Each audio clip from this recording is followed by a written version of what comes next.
Hi, my name is Corey Bateman, and I've been going to Crossroads for quite some time now. Just recently, one of the biggest events happened in my life. I had twins, and I already have a 3-year-old daughter, and it was crazy.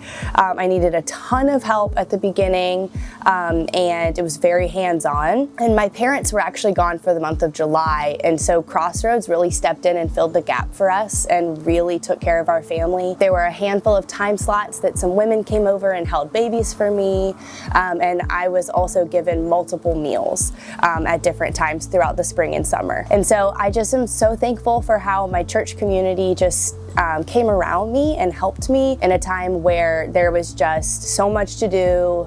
It was very hands-on, and it was just a big need that Crossroad filled. Hi, my name is Kim Olson. My husband Matt and I have 4 kids. You've probably seen our family around, but if you haven't, you'd probably recognize this guy. Totem's other half is our son, Josh. We found out when I was 16 weeks pregnant that Josh had spina bifida. And then we have Wyatt and Silas and Mayanne, whom we brought home from China. We have lots of joy, lots of fun.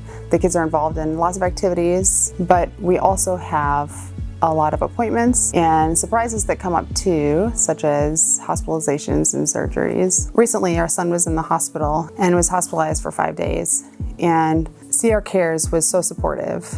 Earl called, checked in on Josh, reminding me that she's praying for him. They also brought us a meal. I'm so grateful for CR Cares. Hi, I'm Evelyn Griffith. I've been a part of CR Cares, I guess, for maybe 6 months, maybe a little bit more than that. But what I've been mainly doing for Crossroads Cares is baking. What I bake is sourdough bread, and bringing people bread whenever they have a need, if they're sick or if they've had kids or if they just need to feel like they are appreciated.